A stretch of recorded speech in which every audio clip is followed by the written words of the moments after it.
গালাগালি কাকে দিচ্ছ? তখন থেকে সারা লোক আসছে। কে লোক আটকাচ্ছে? তুই। কে লোক আটকাচ্ছে? তুই। মহিলা দেখাচ্ছি। দেখাচ্ছি আমায়। তুই এখানে লোক আটকাবি? কে আটকাচ্ছে?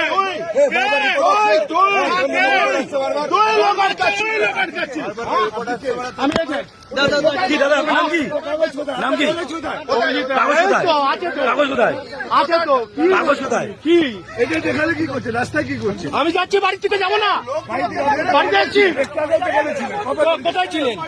দেখেছেন আপনি? আপনি দেখেছেন? हॉस्पिटल भेज दिया, महिला को एक मार के हॉस्पिटल भेज दिया। बोनी बोले एक नंबर बोनी बोले तृणमूल क्रिमिनल আছে আমাকে ক্রিমিনাল আছে। কি করছিস? একটা মহিলাকে মেরে মাথা ফাটিয়ে দিয়ে হসপিটালে পাঠিয়ে দিয়েছে। ওকে ভোট দিতে যাচ্ছিল তার জন্য। অর্জুন দা ক্রিমিনালই এই যে ও রিনাউন্ড ক্রিমিনাল। দাদা আপনাকে থ্রেট দিচ্ছে তো? থ্রেট দিচ্ছে, ও থ্রেট দিচ্ছে। এই দেখো